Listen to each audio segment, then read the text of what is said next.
This error means your car's infotainment system, which handles navigation, media, and other features, has software called firmware that doesn't match your car's unique vehicle identification number, or VIN. The VIN is a unique 17-character code that identifies your car's specific make, model, year, and other details.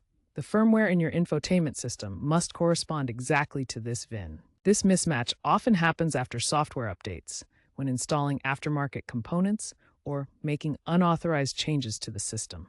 Symptoms include error messages appearing when you start the car and reduced functionality like missing navigation or audio features. This error is most common in vehicles from 2010 to 2025, especially those with modular infotainment systems.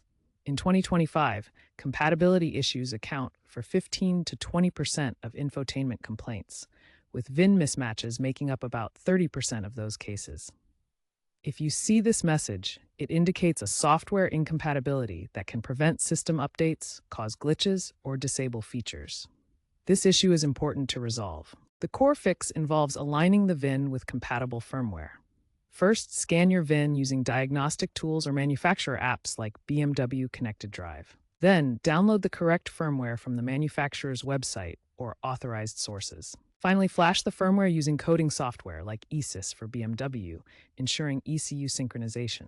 After flashing, reset the system. While DIY fixes are possible, they carry risks like voiding warranties or causing system failure. Official fixes via dealer apps are becoming more common. Given potential risks to safety features, consider professional intervention to avoid data loss or compromising vehicle systems. If your car brand has one, use their VIN verification tool to allow remote firmware alignment without full dealership visits.